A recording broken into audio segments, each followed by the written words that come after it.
de voir nombre de problèmes de thyroïde. Hein, donc ça m'a particulièrement intéressé, surpris.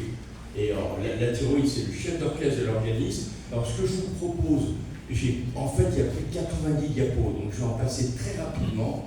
Vous pouvez faire des photos d'écran des diapositives qui vous intéressent, parce que, si vous voulez, cette conférence va être assez dense. On prend 5-10 minutes après pour voir quelque chose. Il y a un stand où vous avez des livres, des compléments nutritionnels qui peuvent vous intéresser. Mais ça va être très rapide. Vas-y, tu peux faire donc défiler. Il y a une révolution actuellement, un enjeu absolument majeur, pas uniquement pour vous, mais pour celle de vos enfants à naître. N'hésite pas à les faire passer. Hein.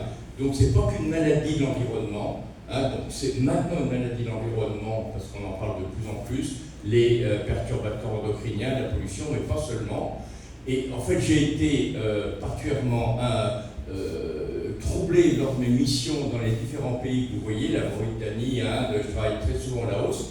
Tu peux faire passer par les goitres qu'on peut voir et les conséquences. Alors ça, c'est une photo que j'ai prise qui n'est pas vieille, qui a 1 an environ. C'est à la frontière du Vietnam au Laos, sur la piste Ho Chi Minh. Alors c'est des cas historiques, hein, que vous voyez évidemment, on en voit rarement, mais on en voit quand même beaucoup dans les villages, hein, des goitres monstrueux. Et là, vous avez des photos, et ça touche, là vous voyez surtout des Asiatiques, mais ça touche tous les pays du monde. Moi je travaille en Haïti et à Madagascar, dans les hauts plateaux malgaches, on en voit plein de goitres. Et c'est le sommet de l'iceberg. Hein. Donc on parlera de 3 choses, l'iode, hypothyroïdie, perturbateur. Hyper intéressant, on en parlait tout à l'heure en arrivant de la biologie, qui n'est pas du tout la biologie dont vous avez l'habitude d'entendre parler, l'éternel TSH et Aspin, et les traitements sont complètement différents en 2025 si on veut correctement adapter sa thyroïde. Alors ça, c'est un schéma que devraient connaître par cœur tous les étudiants en médecine, c'est malheureusement loin d'être le cas. Vous avez en haut l'iode, on en reparlera après, thyroglobuline, vous voyez à gauche, qui se transforme en hormone inactive, la T4, qui est en fait T4, c'est votre lévothyrox, ou apparenté, c'est-à-dire l'hormone inactive, qui se transforme en T3, l'hormone active, alors qui est une hormone hyper importante, qui va agir ensuite sur tous les sites d'action. Et en fait, les sites d'action de l'hormone, ce sont toutes les cellules de l'organisme. Hein, ça peut être les cheveux, l'intestin, le cerveau, ça va toucher tous les éléments. Hein, et pour que tout cet ensemble fonctionne bien, il faut bannir les produits toxiques dont on parlera, d'autres halogènes, fluor. Il faut avoir un apport en tyrosine, vous voyez, ça ressemble à thyroïde-tyrosine, mélangé à l'iode, ça fait vos hormones, et la tyrosine vous permet de faire de la L-dopa, dopamine, adrénaline. Donc si vous manquez de tyrosine, c'est une protéine, voilà, c'est un acide aminé, la tyrosine, donc vous avez intérêt à avoir des acides aminés le matin.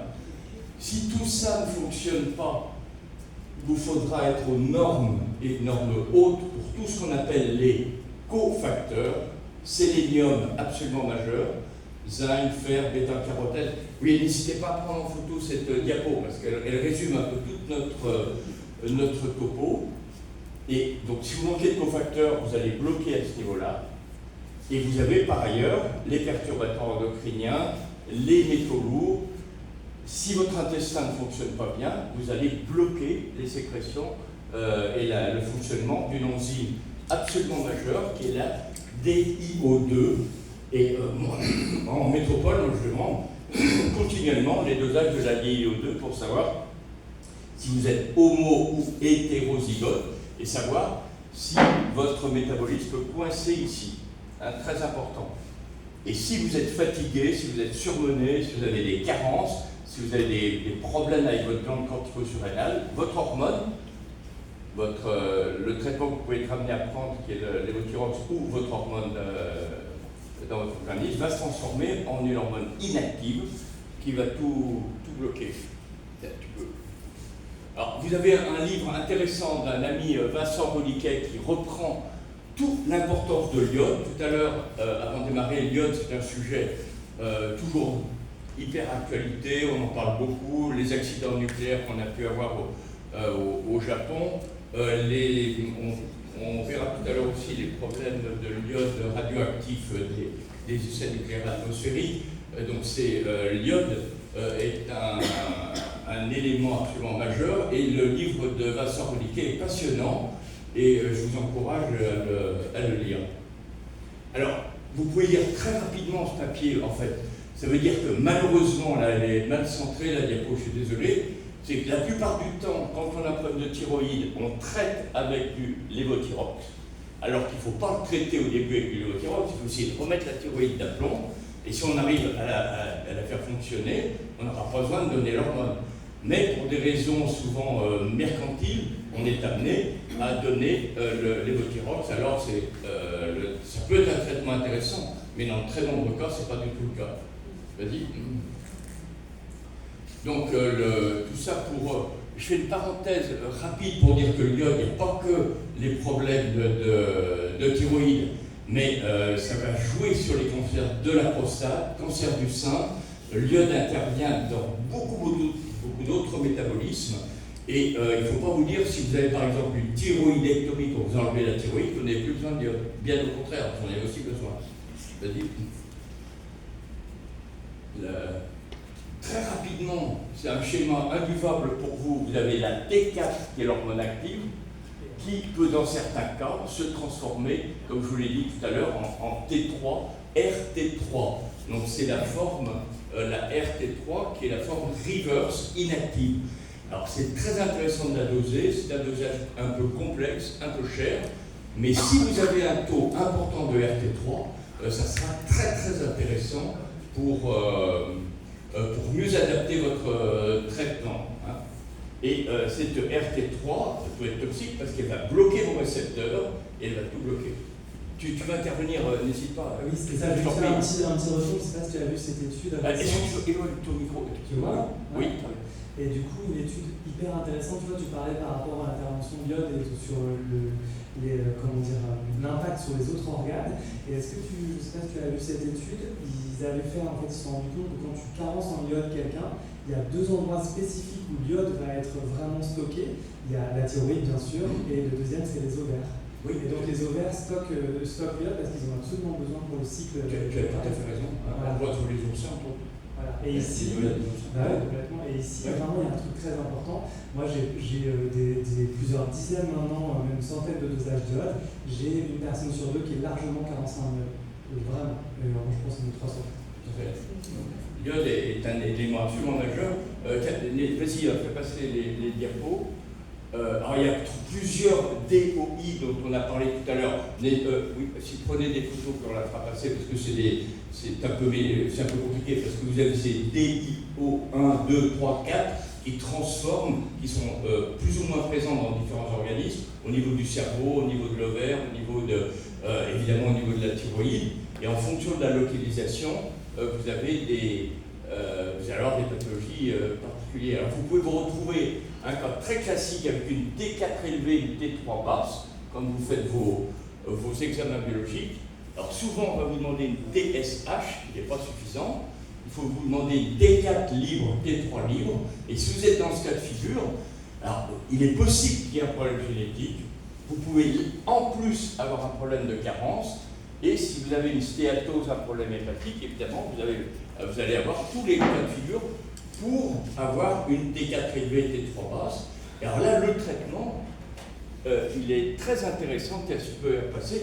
Ça ne sera pas que de donner de la T3, ça va être de tout remettre d'aplomb. Et si vous donnez le traitement que va vous proposer votre médecin, qui est de lévothyrox par exemple, vous allez aggraver les choses, puisque vous allez augmenter le taux de T3 reverse, et vous allez vous retrouver dans un cas de figure compliqué. Alors tu peux avancer, ça c'est l'importance du dépistage génétique de la DIO2. Moi je la demande quasiment systématiquement à mes patients. Alors en polyénésie c'est compliqué, de demander une DIO2, ça va être difficile, mais si vous avez la possibilité quand vous revenez en métropole de le faire, c'est passionnant, parce que ça va vous permettre de savoir si sur le long terme, vous allez tolérer ou mal votre association T3-T4. Alors, je peux te dire, j'ai demandé au biologiste tout à l'heure, et du coup, on peut faire ici les recherches de polymorphisme ApoE4, ApoE, Oui. et puis on peut faire les recherches de mutation d'IO2 aussi. Voilà, alors ça c'est très intéressant. C'est un peu cher, mais on le fait qu'une fois dans sa vie, c'est génétique. Donc ça ne va pas changer, et très souvent ça va être déterminant même pour vos enfants, vos petits-enfants. Et vous allez savoir si vous êtes homozygote, hétérozygote. Si vous êtes par exemple homozygote TT, ça veut dire que vous transformez bien votre hormone T4 en T3. Si vous êtes hétérozygote, AA, TC, CC, ça voudra dire que vous transformez mal, et donc votre lévothyrox ne sera pas suffisant. Il faudra associer de la T3.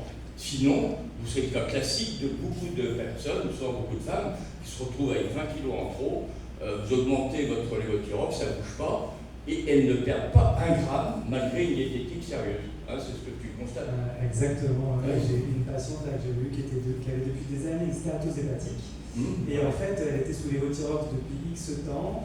Et en fait, quand on l'a passée sous le tirage, sa stéatose a disparu en quelques mois. Et en 3 mois, stéatose disparaît et puis elle a perdu quoi, transformée. Tu le vois au coup d'œil, avant même de rendre la salle d'attente, tu le vois avant de l'examiner. Vas-y, hein, donc. Alors, une révolution, juste la diapo avant, c'était une révolution diagnostique et thérapeutique, et la révolution, ça va être le diagnostic, et donc la thérapeutique, vas-y, excusez-moi, et l'enjeu qu'on a actuellement, ça va être la période périconceptionnelle, ça sera l'objet de la prochaine conférence dans un moment. On va parler de toute cette période de périconception. Parce que si vous avez une carence en iode, carence en sélénium et une thyroïde qui fonctionne mal, je vous donnerai les critères biologiques pour faire de beaux bébés dans l'avenir, parce que maintenant on a les chiffres, hein, on a tout.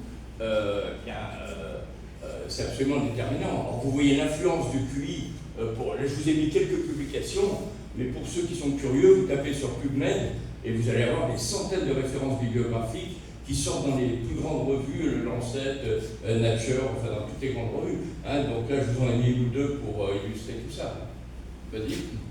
Hein, donc, il faut vous dire que c'est hyper fréquent. Regardez le nombre de personnes qui ont des lunettes dans cette salle. Donc, les problèmes de thyroïde, c'est hyper fréquent. Moi, en revenant des Australes, j'étais surpris.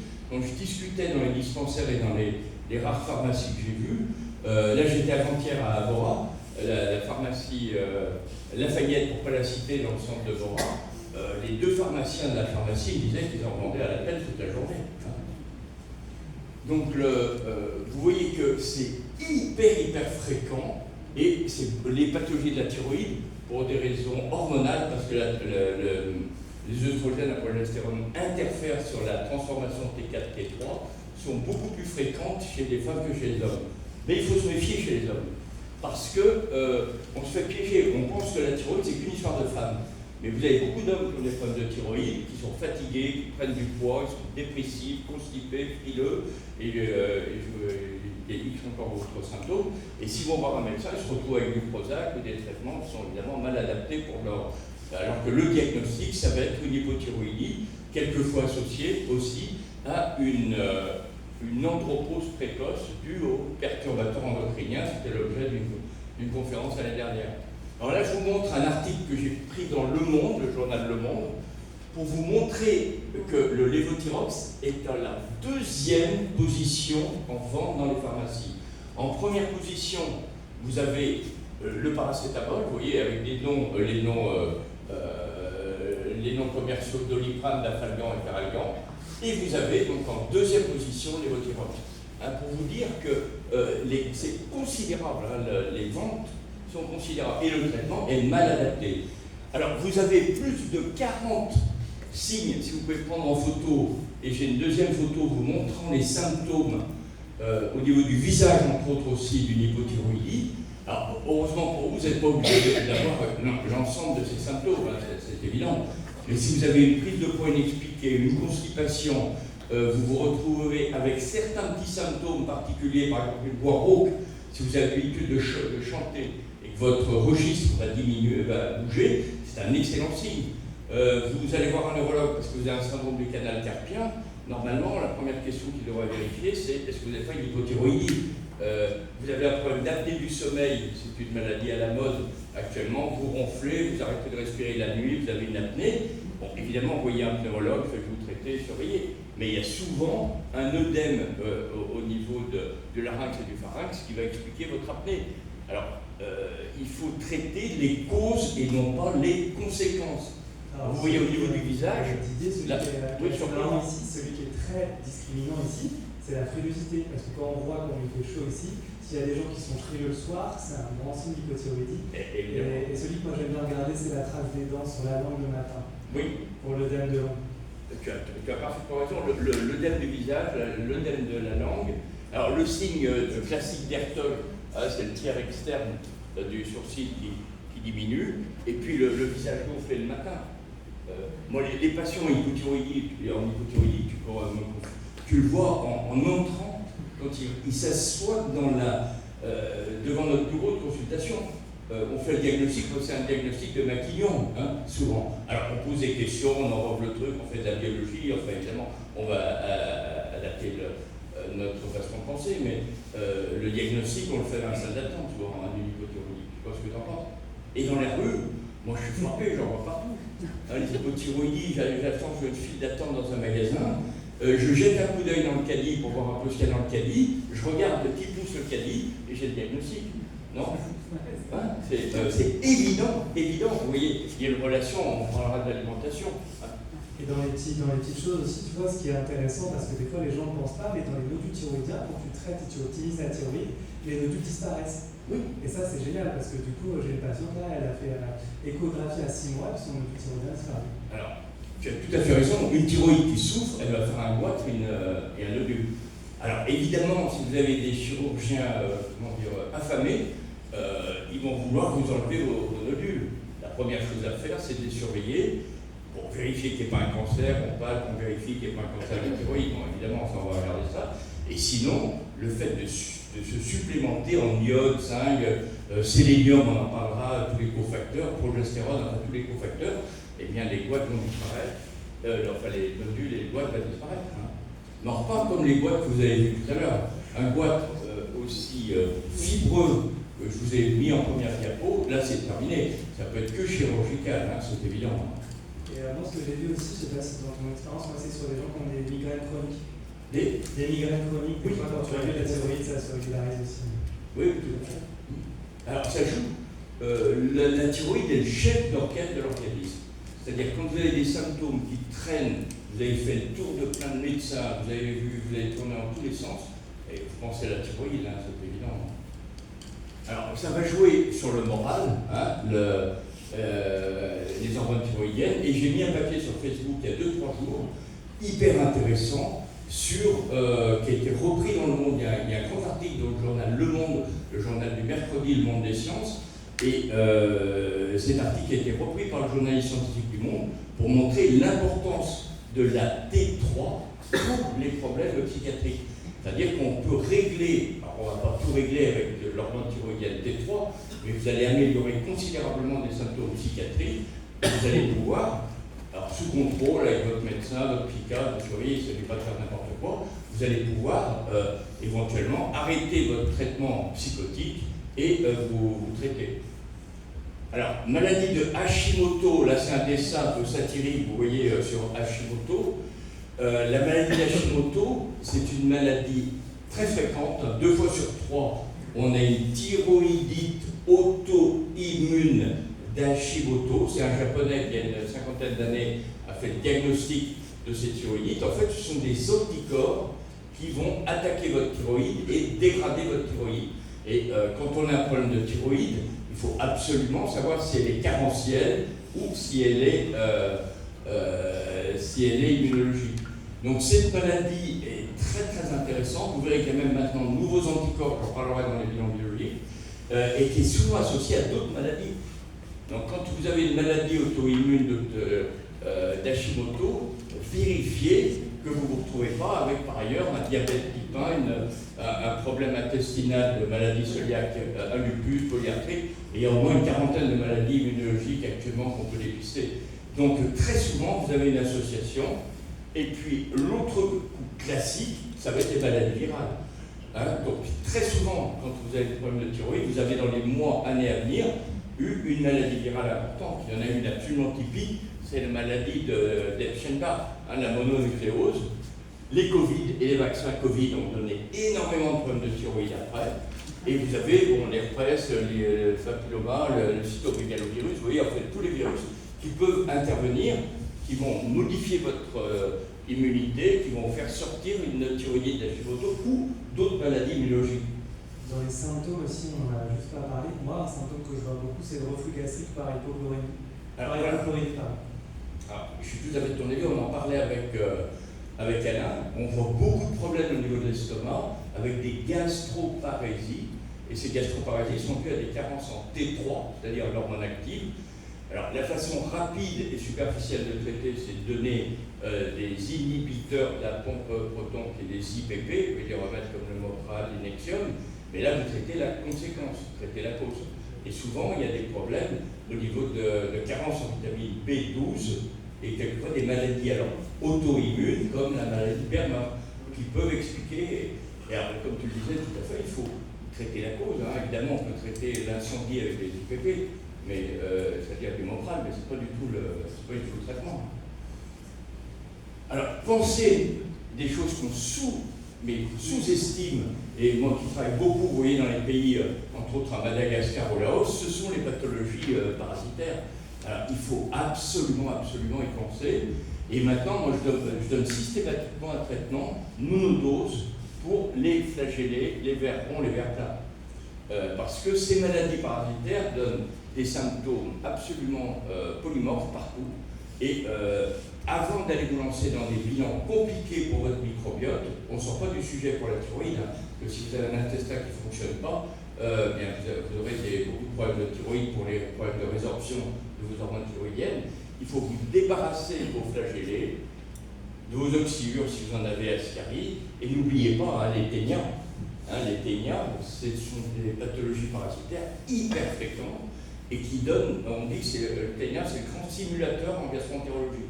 Ça peut donner prise de poids, maigrissement, ça peut vous donner plein de symptômes. Vous allez voir X gastroentérologues, on vous fait des coloscopies, des examens, jusqu'au jour où vous vous traitez et vous êtes transformé pour beaucoup de symptômes. Ça peut être des migraines, ça peut être plein d'autres choses. Donc pensez à vous déparasiter, surtout si vous allez dans des pays où l'hygiène est moindre, mais pas nécessairement. Tu traites avec du Zintel? Alors le traitement, il y a... qu'est-ce que tu peux faire? Juste une marche arrière, s'il te plaît, sur la précédente. Donc les flagellés, on les traite surtout avec soit du métronidazole, du flagile. Il y a un moyen intéressant, c'est d'utiliser du tinidazole, qui est une molécule qui est de plus longue durée, ou du secnobidazole. Et là, on peut les donner en monodose. C'est-à-dire on donne du secnol ou du phasigine. Alors l'avantage, c'est que vous en traitez 24 heures et c'est des molécules qui ont un effet rémanent plusieurs jours. Et là, vous allez jouer sur les flagellés, vous allez jouer sur le trichomonas. Alors beaucoup de femmes sont embêtées périodiquement avec des pertes vaginales verdâtres, avec une odeur très pénible de poisson, très désagréable. Et vous allez à la fois éradiquer les flagellés dans le vagin et dans l'intestin. Alors les vers ronds, on parlait tout à l'heure, le traitement classique c'est l'albendazole ou le flubendazole. Mais attention, il y a actuellement une alerte sanitaire nationale sur les effets tératogènes de ces molécules. Donc chez l'homme comme chez la femme, attention, dans les 6 mois, si vous traitez, pas de bébé. Dans les 3 mois pour l'homme, parce que la spermatogénèse dure 3 mois, dans les 6 mois pour la femme. Méfiez-vous, parce que il y a d'énormes problèmes actuellement. Vous sortez un bébé mal formé si vous prenez, par exemple, un traitement au fluverman. Donc il faut bien le savoir. Donc vous attendez 6 mois avant de faire un bébé avant. Et les vertins, les ténias, bon, le traitement classique c'est praziquantel, monodose, one shoot, praziquantel, qui est un traitement qui est bien toléré, vous vous débarrassez de votre ténia. C'est aussi le traitement, bon, on ne le voit pas en Polynésie, c'est le traitement de la bilharziose à Madagascar. Vas-y. Alors, là aussi, le gros problème, on en parlait tout à l'heure, c'est de maltraiter une thyroïde. Vous allez vous exposer à des dizaines de consultations inutiles, voir tous les spécialistes possibles, puisque ça va toucher toutes les sphères de la médecine. Donc vous allez consulter un gastroentérologue, un pneumologue, un psychiatre, un gynécologue, ainsi de suite. Alors en fait, le problème, c'est la thyroïde. Hein. Puis le risque, évidemment, c'est d'avoir un enfant un problème. On en parlera donc pour la conférence suivante. Et l'enfant à problème, ça va être ces problèmes d'autisme, hyperactivité. Alors, thyroïde, surtout malheureusement en Polynésie, ça sous-entend pour beaucoup les essais nucléaires atmosphériques après 66, et vous voyez à peu près les quantités qui ont été utilisées. 210 essais nucléaires en Algérie, en Polynésie. Les chiffres maintenant, on les a, on les connaît, c'est plus des secrets défense. 41 essais atmosphériques, 140 tirs souterrains. Vous voyez, les chiffres sont monstrueux. 22 000 fois Hiroshima, Nagasaki. C'est validé, attention, c'est des chiffres validés. J'étais sur le bateau, là, en revenant des îles des Australes, avec un militaire. On parlait de tous ces problèmes. Il était pilote d'hélicoptère à Mururoa pendant en Algérie à l'époque, en Algérie. Et il y avait Mesmer, qui était le ministre de la Défense à l'époque, qui devait venir pour visiter tous les chantiers, tous les scientifiques qui étaient sur place. Et il faisait un caprice entre guillemets parce qu'il voulait voir un essai nucléaire, donc il était anticipé, alors que tout n'avait pas été mis d'aplomb, pour un essai souterrain. Et en fait, le pilote d'hélicoptère avec qui discutait a vu la Terre s'ouvrir et le nuage sortir, ce qui n'était pas prévu. Ça a été un pépin, un accident, qui n'avait pas été contrôlé. Alors pour vous dire que, évidemment, tous les gens qui tournaient autour, à Gardaya, dans la région toute la région du désert algérien, vous imaginez ce qui a pu se passer. Sans parler, évidemment, de tout ce qui, malheureusement, a touché la Polynésie à cette époque-là. Alors, n'oubliez pas que chaque fois que vous allez voir votre dentiste, quasiment, va vous faire un panoramique dentaire. Vous avez une mammographie rituelle tous les ans, tous les 2 ans, octobre rose, ainsi de suite. À chaque fois, vos seins, votre thyroïde, votre radio pour vérifier vos dents vont irradier la thyroïde. Donc vous allez avoir un effet cumulatif, évidemment. C'est-à-dire, on parlait tout à l'heure sur le schéma des causes. Et alors là, on reparlera de la biologie, mais il faut, dans vos bilans, soit vous vous supplémentez à l'aveugle, entre guillemets, ce que vous pouvez faire. Il y a beaucoup de compléments alimentaires qui contiennent tout ce qu'il faut, iode, zinc, sélénium, B9, B12 ou des vitamines. Mais il est beaucoup plus rigoureux de vérifier vos taux, d'être aux normes hautes, pas dans les normes, de être absolument aux normes hautes. Je vous donne quelques exemples. La ferritine, le dosage de fer, vous devez être au moins à 60 en aogramme. La vitamine D, en aogramme, vous devez être au moins à 60 ou 70. Le sélénium, vous devez être à 120. Si vous avez une iodurie des 24 heures, vous devez être absolument au-dessus de 200 microgrammes par litre. Si vous n'êtes pas dans ces critères, vous n'êtes pas bon, ça va mal se passer. Et si vous êtes enceinte, vous faites des fausses couches, vous aurez un crétin comme bébé. Je vous fais des raccourcis, mais c'est la vérité. Et si vous voulez remettre d'aplomb votre maladie d'Hashimoto, il faut absolument que vous ayez ces critères. Alors, il y a des iatrogénèses avec les médicaments connus. Il y a plein de médicaments qui peuvent en donner, le lithium entre autres. La biodarone, les cardiologues en donnent moins maintenant. Et ce qu'on voit dans les îles australes et ce que vous voyez si vous allez en Mauritanie, dans les endroits perdus, ou en Himalaya, ou à Madagascar, où ils ne mangent que la même chose, si vous avez une alimentation avec, par exemple, que du chou, où vous mangez que du sorgho, que du millet, vous voyez que vous n'avez pas une alimentation diversifiée, vous allez à ce moment-là avoir des gros problèmes de thyroïde. Alors ça ne veut pas dire que si vous mangez une fois de temps en temps une choucroute, ça n'a pas d'importance. Mais si vous avez une alimentation qui n'est pas diversifiée, eh bien ça fait le lit de tous ces problèmes thyroïdiens. Le microbiote, actuellement ça nous inonde de publications, c'est l'objet de tous les congrès internationaux. Il faut que votre intestin fonctionne bien, c'est évident. Si votre intestin fonctionne mal, votre transformation T4, T3 se passera pas bien. Vous allez mal synthétiser vos neurohormones pour le cerveau, sérotonine, dopamine, adrénaline, GABA, ainsi de suite. Donc toutes vos hormones, neurohormones fonctionneront mal et vous serez fatigué, déprimé, vous n'êtes pas bien. Donc la première chose à faire dans un bilan, je pense que tu me le confirmes, c'est de remettre un test d'aplomb. C'est ça, effectivement. Et puis là, j'étais en congrès à Microbiome à Lyon avec les Voilà, et c'était intéressant, tu disais que aussi les troubles de l'intestin irritable, syndrome d'intestin irritable, c'est à peu près 11% de la population. Parmi ces 11%, il y a 50 à 80% de SIBO, donc de population microbienne du grêle. Et en fait, dans des causes majeures de population microbienne du grêle, c'est l'hypochlorhydrie et du coup, dystérosis derrière. Voilà, exactement. Donc, première chose, diététique, remettre un intestin d'aplomb. Alors, vous pouvez demander des tests actuellement pour le microbiote.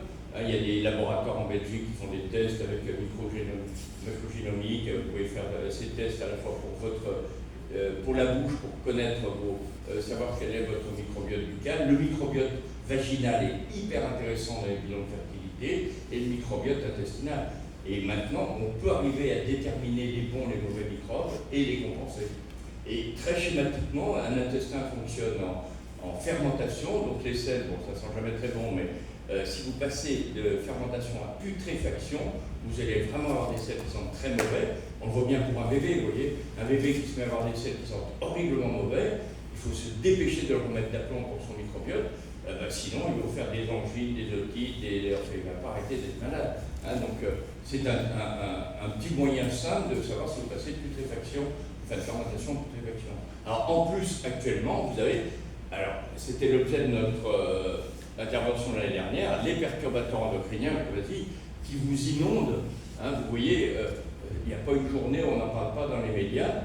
Alors, Jean-Baptiste Fini est un des collaborateurs maintenant, il est prof au Muséum d'Histoire Naturelle, il a toute la chaire il s'occupe de la thyroïde à Paris, chercheur au CNRS, c'est lui qui travaille sur la signalisation et la neurotoxicité en cours du développement. Donc Jean-Baptiste Fini est un jeune chercheur passionnant qui connaît vraiment très très bien tous ces problèmes. Vas-y, oui. Donc je vous ai pris 2 diapos, celle-ci est la suivante, un peu cynique, que j'ai pris dans Charlie Hebdo, pour illustrer, si vous voulez, le rôle des perturbateurs endocriniens. Donc, une échographie aussi actuellement. Donc, l'échographie, c'est ce que vous voyez, c'est une image, évidemment.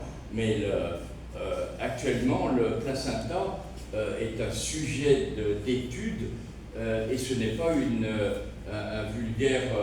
Le placenta c'est une véritable éponge. Alors, je vous ai mis le canard enchaîné et ce que disait notre président avec un avis pour essayer de faire des bébés. Alors, c'est un peu choquant, j'espère que ça ne vous choque pas, mais bon, vous en avez une autre quand même. Et c'est la première page du canard, donc je donne mes sources. Mais pour vous dire que les problèmes actuellement, thyroïde, fécondité, c'est l'objet de notre prochaine réunion, c'est absolument catastrophique. Les thyroïdes fonctionnent mal, les perturbateurs endocriniens massacrent les thyroïdes et les résultats, c'est les problèmes de fécondité et les problèmes d'enfants à problème, autistes, hyperactifs, Asperger.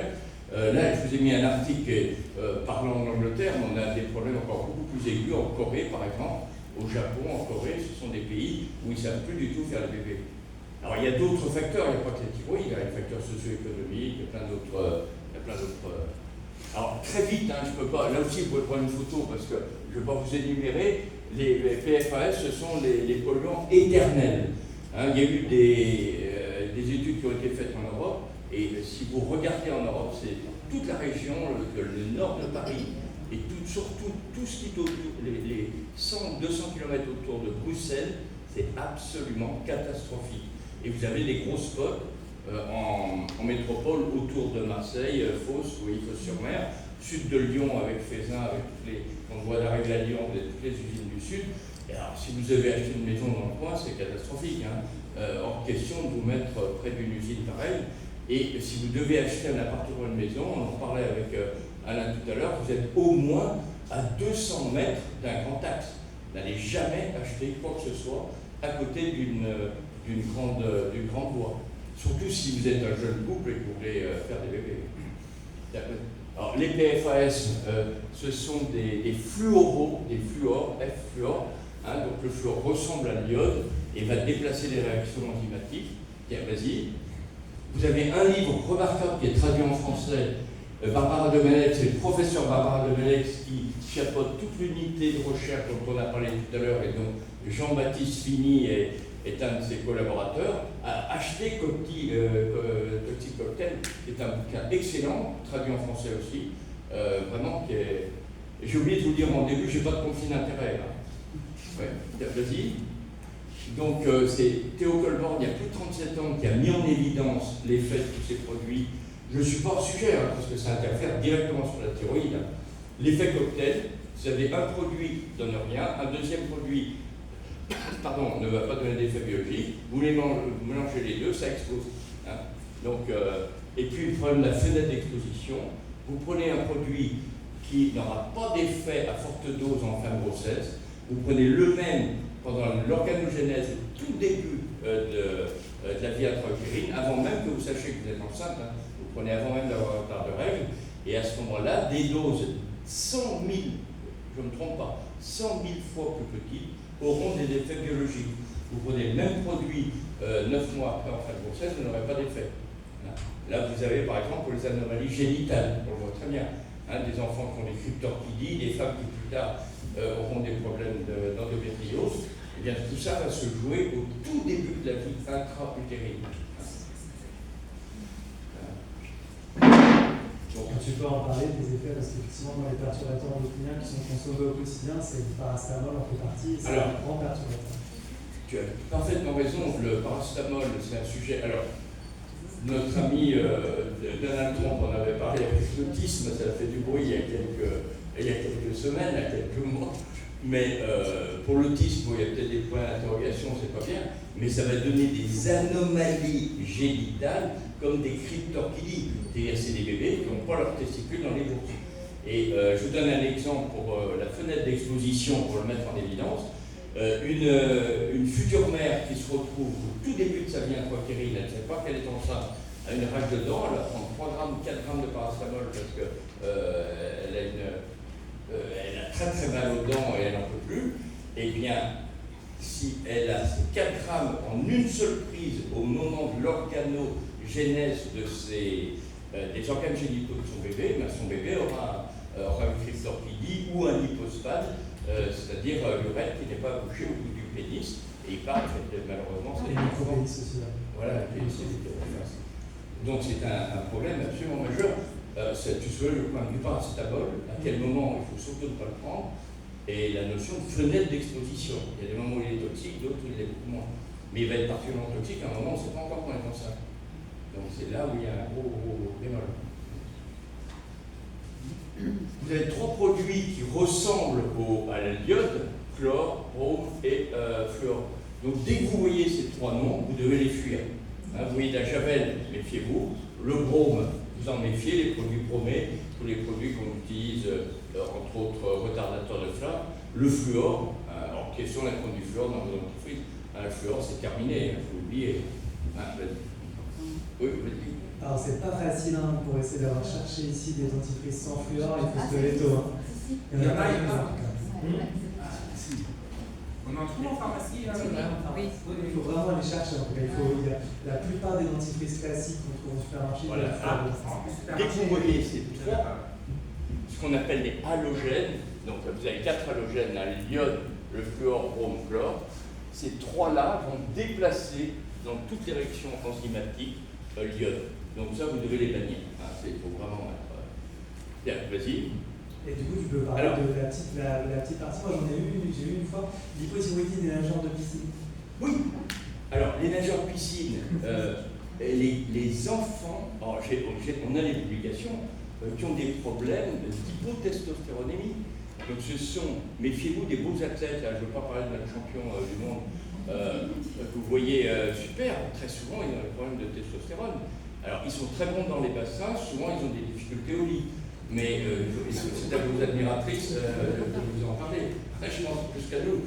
Mais moi, j'en ai eu une hypothyroïdie de nageur de piscine. Oui, souvent, tout à fait. Mais un maître nageur ou une maître nageuse qui toute la journée devant une piscine bourrée de chlore, dur.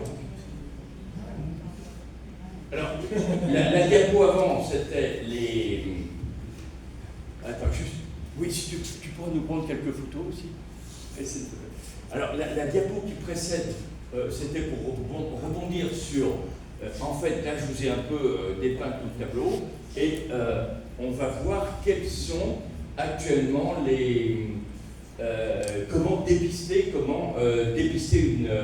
une hypothyroïdie. Est-ce que tu es d'accord que du coup, par rapport justement aux halogénés, quand tu as des apports d'iode qui sont optimaux, on évite les problématiques de... Oui. Alors, c'était un peu ce qu'on disait tout à l'heure. Si on a un bon apport en iode, zinc, sélénium, on va limiter la casse. Je vois par exemple je vous donne un exemple. Vous surveillez une jeune femme qui vient vous voir, une jeune fille de 18-20 ans qui a une maladie d'Hashimoto au début. Si vous la supplémentez en iode, zinc, sélénium, vous remontez ses taux à des taux normes hautes, vous changez ses habitudes alimentaires, lait, laitage, gluten, manger bio, bonne hygiène de vie, donc vous remettez son microbiote d'aplomb, vous la revoyez 6 mois, 1 an après, ses anticorps vont diminuer ou vont s'arrêter. Et vous allez lui épargner un traitement et vous pouvez lui sauver sa thyroïde.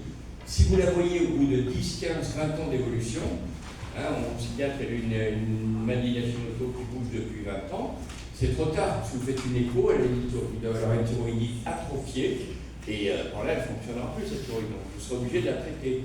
Alors, ça va être l'objet, si tu peux faire passer nos diapos suivantes, ça va être l'objet des nouveaux examens biologiques, parce que 9 fois sur 10, votre médecin va vous demander la TSH, elle va être dans les normes entre guillemets, il va vous dire tout est bon, circulez, il n'y a rien à voir, ou alors vous sortez qu'une ordonnance de Prozac. Et ça sera évidemment pas le traitement, vous avez bien compris. Donc T3, T4 et le TSH sont des examens de surveillance grossiers et qui ne vous permettront pas d'affiner les diagnostics en 2025. Vous voyez, il y a seulement 10 à 20% des patients qui sont bien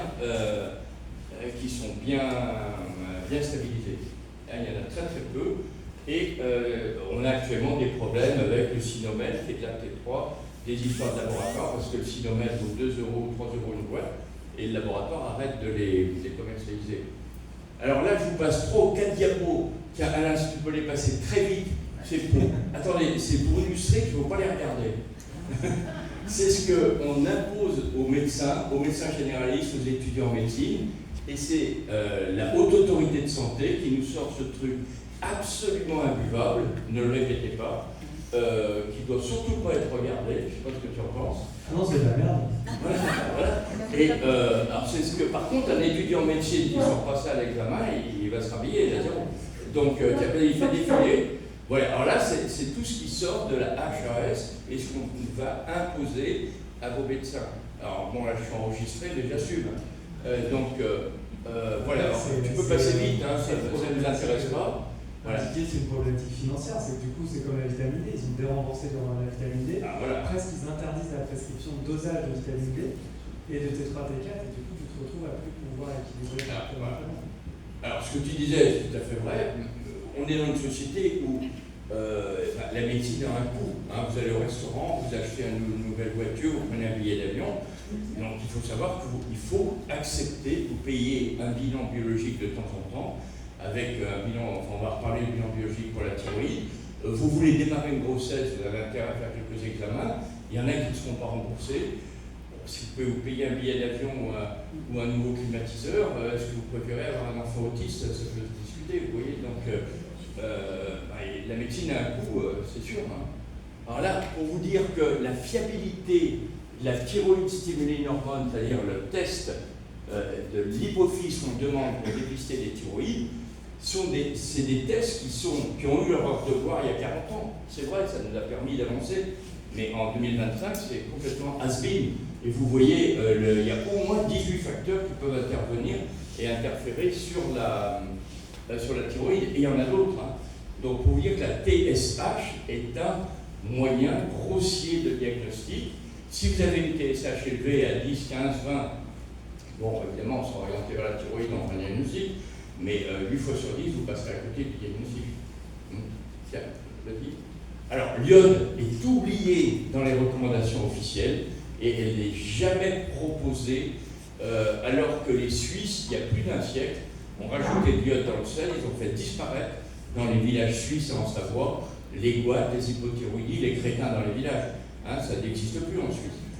Et les Suisses, il y a un siècle, hein, attention, il y a plus d'un siècle, qu'ils ont rajouté de l'iode à l'époque. Hein. Donc là, vous avez une étude qui est intéressante là, de Fénichel, qui est chef de service à Nice, pour vous montrer qu'il ne faut surtout pas vous dire que d'habiter au bord de la mer, au bord d'un océan, vous n'avez pas de carence en iode. Hein, j'expliquais à certains d'entre vous tout à l'heure, j'ai une de mes nièces qui est interne à Nantes, son chef de service à l'hôtel-dieu de Nantes lui a demandé de reprendre pour toutes les entrées dans le service une iodurie, hein, pour les adultes de 18 à 99 ans.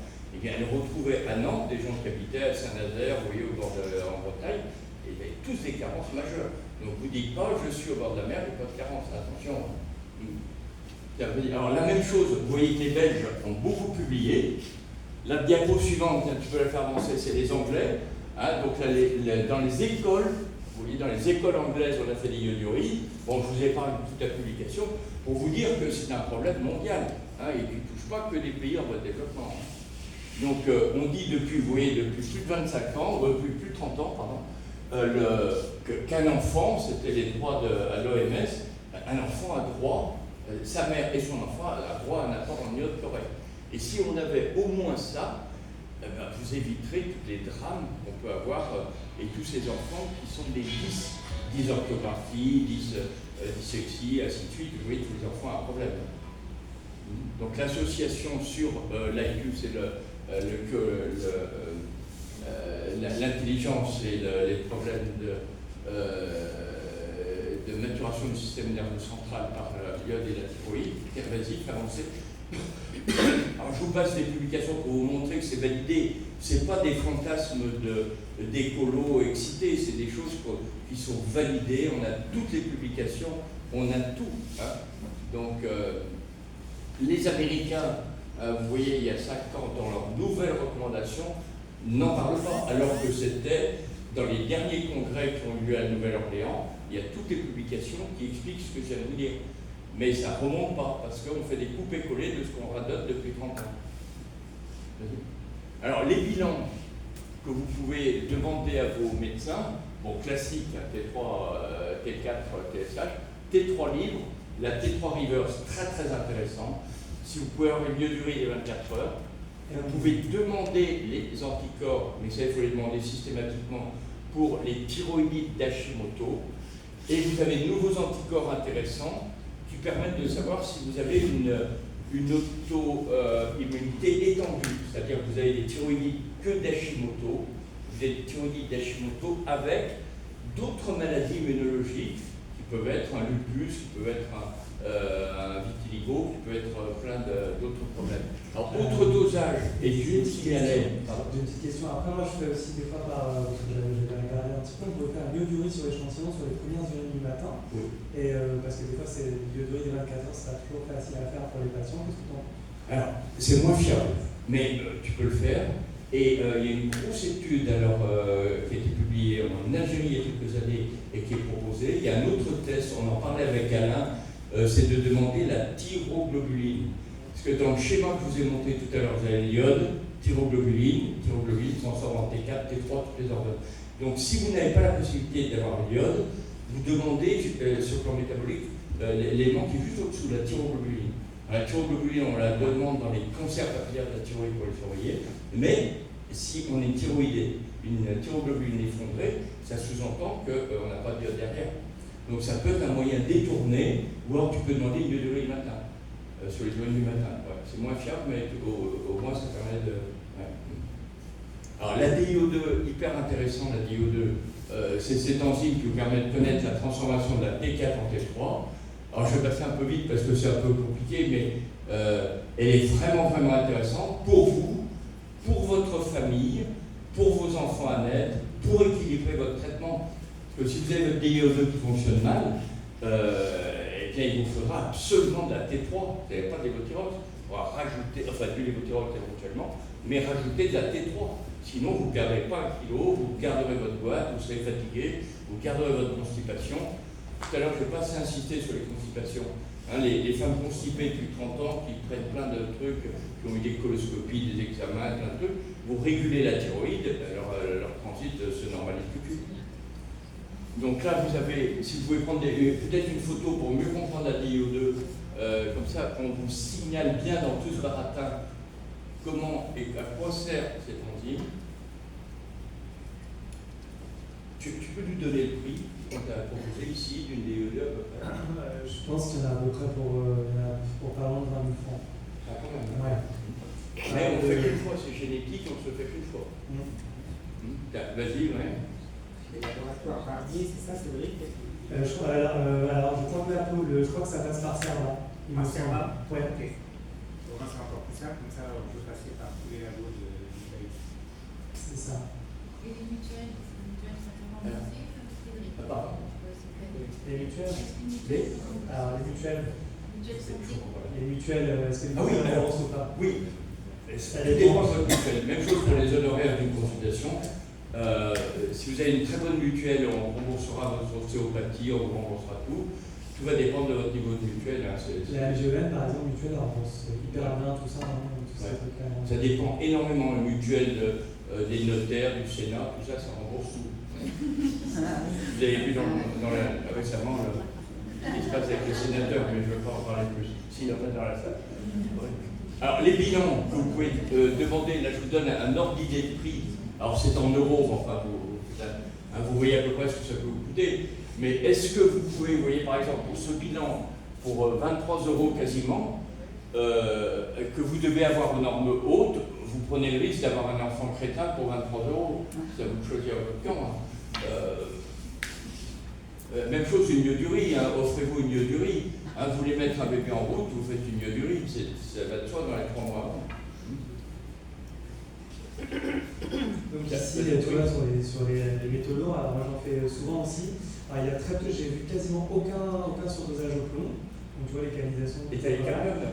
Alors le cadmium, j'ai fait quelques dosages de cadmium, j'avais pas. Par contre le mercure, c'est alors ici, très haut.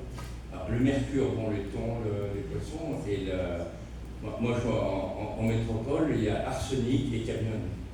Mais l'arsenic explose partout et le cadmium est positif à tel point que je n'ose même plus les demander. Parce que, et alors vous demandez pour 50 €, vous pouvez demander les PFAS aussi. Ouais. Maintenant, en ligne, ça vous fait les PFAS, mais vous faites ça pour vous faire peur. Arsenic, alors c'est quoi la consommation? Arsenic, c'est quoi la consommation qui fait exploser les doses? L'arsenic, c'est tous les produits chimiques que vous avez autour de vous, tous les arsénieux. On utilise des arsénieux dans le riz comme solvant de produits chimiques. Vous voyez, c'est toute la chimie. Tous les détergents du sol, tout ça va se. Oui, ça rend les sols et c'est des produits rémanents. Mais les produits qui ont des effets rémanents les plus toxiques, c'est les PFAS, ce qu'on appelle les polluants éternels. C'est-à-dire que vos petits-enfants, vos arrière-petits-enfants, ils en auront encore. Hein. Les PFAS, on les trouve beaucoup dans les revêtements de poils, tout ça. Oui, voilà, les poils d'étoiles, tout ça, c'est. Oui, Didier, l'arsenic, c'est un gros problème dans le riz, dans les riz cultivés sur des sols pollués. L'arsenic. Voilà. Ouais. Donc c'est important, il y a certains riz, basmati, Pakistan, etc., à éviter, qui sont pollués à l'arsenic. Préférez votre riz, Tara ou autre, il y a des complications là-dessus. Là, vous avez, je vous encourage aussi à prendre en photo cette diapo qui va vous paraître compliquée. Vous voyez le titre, hein, c'est pour la thyroïde. Est-ce que votre lévothyrox, votre T4, est seulement le médicament intéressant? Et vous voyez, cette publication, elle date de 2001. C'est-à-dire qu'elle a 25 ans, 24 ans. C'est-à-dire qu'il y a 25 ans, on se posait déjà la question de l'utilité uniquement de votre lévothyrox.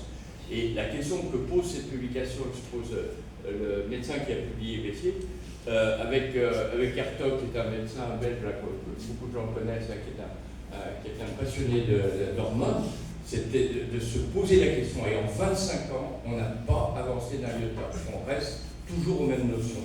Pour vous dire que c'est désespérant. On aurait pu imaginer qu'on avance un peu plus. Alors regardez, évidemment, là j'ai noté des phrases que tout le monde connaît. L'erreur est humaine, persévérer, diabolique. Ça fait 25 ans qu'on continue les mêmes conneries, excusez-moi du mot. Et regardez dans les écoles le nombre de crétins, d'autistes hyperactifs. Vous avez 4 enfants sur 10 traités aux États-Unis, actuellement en Italie. Donc la folie, c'est de faire toujours la même chose et de s'attendre au même résultat. D'ailleurs, vous allez donner du Levothyrox, vous allez espérer que ça va aller mieux. Mais il ne faut pas rêver. Enfin, je ne sais pas ce que tu en penses. Ah oui, je suis entièrement d'accord. Mais j'essaie de me battre quand je gère avec mes collègues endocrinos, mais... Alors, je ne sais pas s'il y a des endocrinos dans la salle, ça mérite le débat. Oui. Carrément, ouais. Et ils écoutent, hein, mais après... voilà, ils écoutent poliment, on est écoutés. Voilà, comme on pourrait parler de la météo. Ils sont dans... Mais surtout parce qu'en fait, ici, le gros travail des endocrinologues, c'est quand même le diabète. Ah, tu as raison. Mais après, moi, cette semaine, pas plus tard que cette semaine, j'envoie un message à un collègue endocrinologue et je lui dis, ben voilà, en fait, il arrive, c'est une personne, il est sous les Levothyrox, il est fatigué. Il est fatigué, le moral, ça va pas, il a du mal à se lever le matin et tout ça. Et il me dit, non, mais c'est bon, son TSH, elle est parfaite. J'ai dit, bah voilà. Alors, il pouvait le dire il y a 30 ans. Ouais. Bon. Alors, voilà. C'est vous voyez, donc ça s'explique tout à fait. Selon les symptômes cliniques, il faudra donc souvent associer de la T3 à la T4. Et si possible, adapter à la DO2. Vas-y, tu peux avancer. Alors j'avance un peu, je vois que je retourne. Intérêt de demander la reverse, la T3 reverse. Si vous pouvez la demander, c'est un peu cher, c'est compliqué. Et si vous avez une T3 reverse qui dépasse 0,20 ou 25, posez-vous des questions. Là, si vous voulez prendre cette diapo. Et alors, il y en a 2 ou 3 autres suivantes sur le bilan biologique. Alors, si vous montrez ça à des médecins qui n'ont pas tellement l'habitude, ils ne seront pas contents de tout ça. Alors là, il y a 3 diapos sur l'importance de la T3 reverse, si vous les regardez, qui est vraiment, vraiment intéressant. C'est surtout un témoin du stress. Mais vous avez vraiment intérêt à normaliser votre T3 reverse en remettant d'aplomb vos carences romaines, parce que si vous traitez, vous allez traiter avec de la T3 qui sera mal tolérée. Si vous avez une T3, et ça c'est très important, si vous avez une T3 reverse qui est élevée, votre médecin va augmenter votre T4, il va vous aggraver, donc il va augmenter votre Levothyrox, vous allez vous aggraver, il va vous donner de la T3 et il va vous aggraver. Donc il faut auparavant remettre votre reverse d'aplomb, traiter la corticosurrénale, traiter le microbiote, remettre tout d'aplomb, et si ça ne va pas mieux, 3 ou 4 mois après, vous introduisez un peu de cynomélapidose. Et là, les personnes sont transformées. Mais si vous allez trop vite, je ne sais pas l'expérience que tu en as, ça se passe mal. Il faut remettre la rigueur d'aplomb. Après, moi, j'ai pas mal de dosages de reverse T3 et j'ai pas eu beaucoup de dosages très augmentés de reverse T3. Alors, ça prouve que si ils ont une T3 reverse qui n'est pas très élevée et une T4 élevée et une T3 basse, là il faut que tu les traites. Et tu ne traites surtout pas le Levothyrox, tu rajoutes de la T3. Mais je ne vais jamais le Levothyrox, mais par contre, c'est vrai que c'est intéressant de dire qu'effectivement, c'est une hormone, comme tu dis, qui est hyper importante, c'est l'anti-hormone thyroïdienne qui sert quand on se met en phase de jeûne, justement pour préserver en fait la. Alors, t'as raison. Quand on est en phase de jeûne, quand on est dans une situation de guerre, de stress, on n'a plus rien à manger, la thyroïde va transformer sa T4 en T3 reverse pour te protéger, t'aider à survivre. Donc c'est une hormone de survie, la reverse. Ouais, vas-y.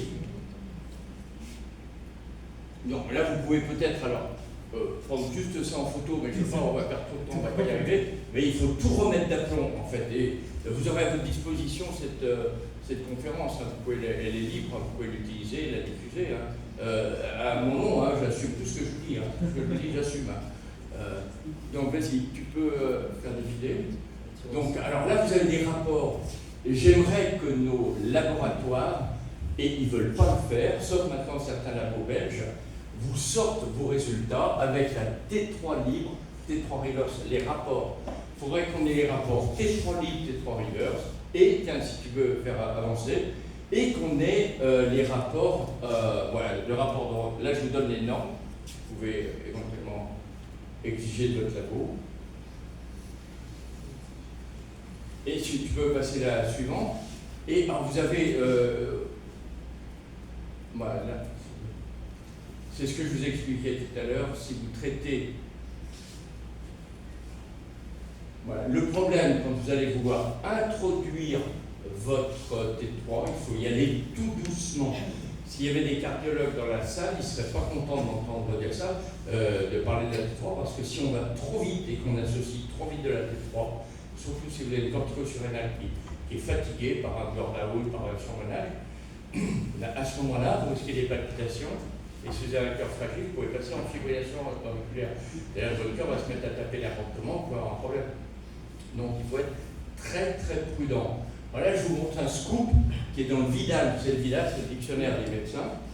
Et officiellement, ce qui est une connerie, excusez-moi du mot, la T3 était interdite chez les femmes enceintes. On leur donnait que de la T4. La T4 se transforme en T3 dans le placenta. Ça, c'est ce qu'on nous apprend depuis 40 ans. Sauf que les perturbateurs endocriniens vont avoir des effets particulièrement nuisibles sur le placenta. Et les transformations T4, T3 placentaires se passent pas bien. Donc si une femme enceinte n'a pas un bon taux de T3, et surtout si on enlève la contre-indication du médicament, parce que si votre médecin vous donne de l'Eutiral ou du Silomal, il est marqué en gros dessus contre-indiqué chez la femme enceinte.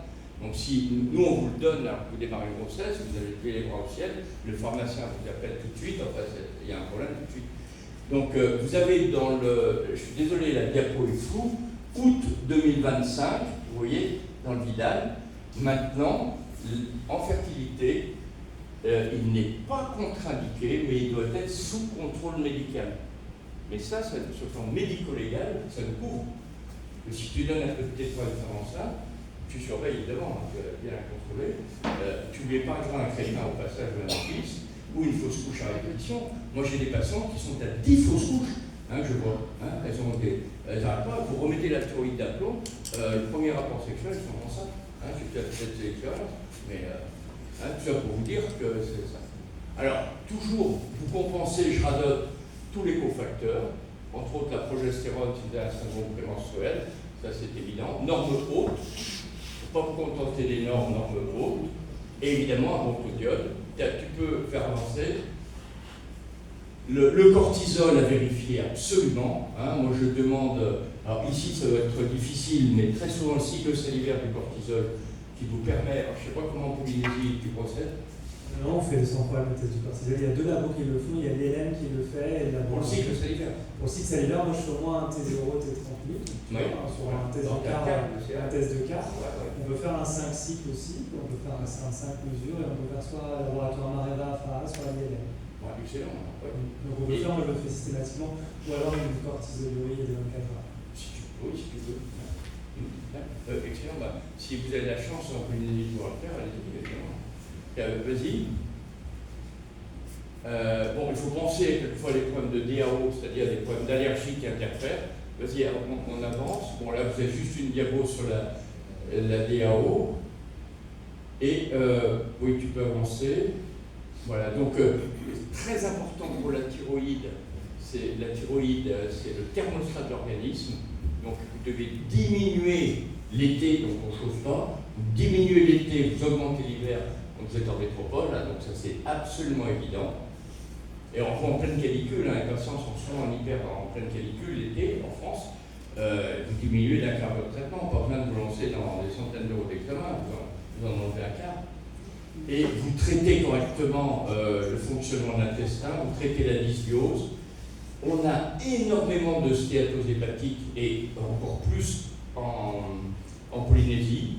Vous avez un test de dépistage que le FIB4, je ne sais pas si c'est une équation intéressante entre les transaminases hépatiques et les plaquettes, qui vous donne un repère FIB4 qui est intéressant pour la future. Ouais, ça vous permet de dépister au début un foie gras.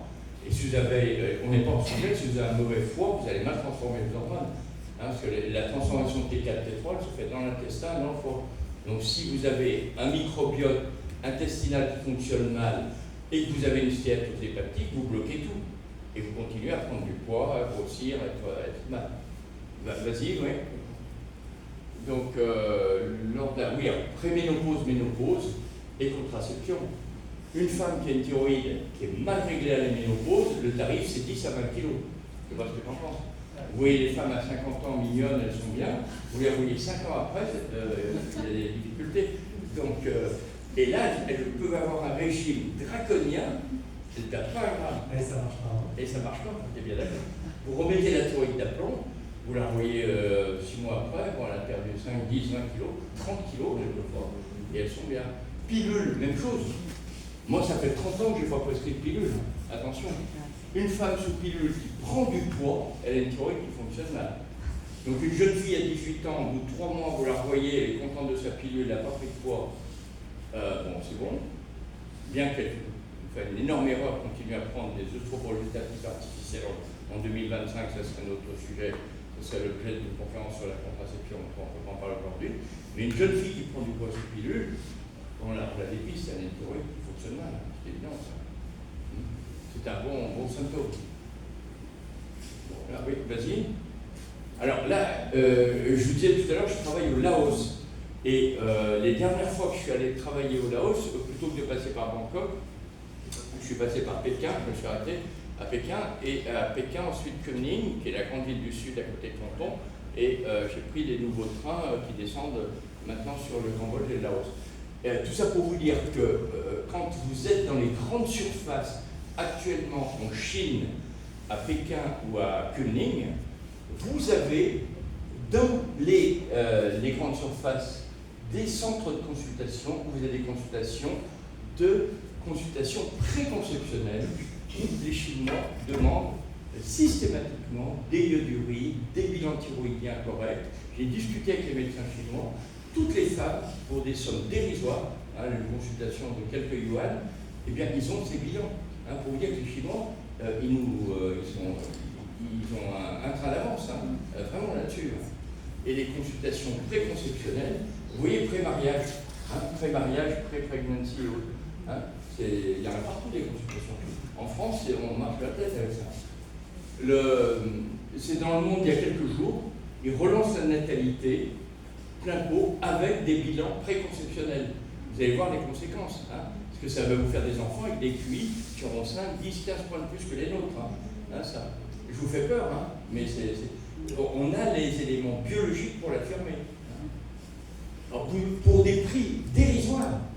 Vous n'avez pas besoin de construire des maternités de milliers d'euros pour le prix d'un tank en France ou d'un Rafale, vous traitez toute l'Europe correctement en iode. Pour vous donner même pas le prix d'un Rafale, pour des sommes dérisoires. Vous voyez les prix. Alors tu peux préciser des fois pour les apports iodés, tu vois, pour pouvoir avoir des apports iodés dans l'alimentation, c'est avec le sel, on a restreint drastiquement les consommations de sel, et que le sel il peut être utilisé s'il est iodé en fin de cuisson éventuellement pour éviter l'évaporation, ou juste au moment où ça... Tu as raison. Et alors là, tu soulèves un autre problème dramatique. Alors j'avais une diapo, mais que je présente plus pour les perturbateurs endocriniens. C'est l'utilisation du sel. Les Danois, les Hollandais ont doublé, triplé les quantités d'iode dans le sel. Alors que les Français ont gardé les mêmes doses qu'on avait nous il y a 30-40 ans. Alors que les cardiologues, à juste titre, disent de moins salé. Bon, c'est vrai que pour le cœur, il faut limiter l'apport en sel. Mais si on diminue le sel, il faut rajouter plus d'iode dans le sel. Donc après, ici, on peut en acheter grâce à Alain qui importe Natura Medicatrix des flacons d'iode. Ça coûte peut-être 700-800 francs à la pharmacie et vous en avez pour 6 mois quand même. Jusqu'à 15 ans, il faut y aller. Alors, je vous laisse juste, on a terminé 2-3 citations importantes. Vous n'oubliez jamais que les chiffres qui figurent sur nos tableaux sont des destinées humaines, même si les normes ont été effacées. C'est-à-dire que si vous faites des fausses couches à répétition, vous avez une hypofertilité, que vous avez le drame d'un enfant autiste, que vous avez des problèmes, ça va être dans des statistiques, mais ça sera un drame personnel à chaque fois, un drame familial ou personnel. Et alors là, quelque chose d'assez violent, comme citation d'un prix Nobel au début du siècle dernier, très souvent, il faut attendre que nos patrons de faculté soient virés de leur chaire ou décèdent pour que des générations plus récentes fassent un peu évoluer la science. Mais on a des types qui bloquent complètement l'évolution, malheureusement parce qu'ils ne se tiennent pas au courant et ils bloquent. Alors, vous avez le livre d'Alain Andreu, qui est que vous avez en vente ici. Bon, en toute modestie, là, il m'a demandé d'intervenir sur la thyroïde au milieu de son livre, où on reprend avec les références bibliographiques un peu tout ce que je vous ai expliqué.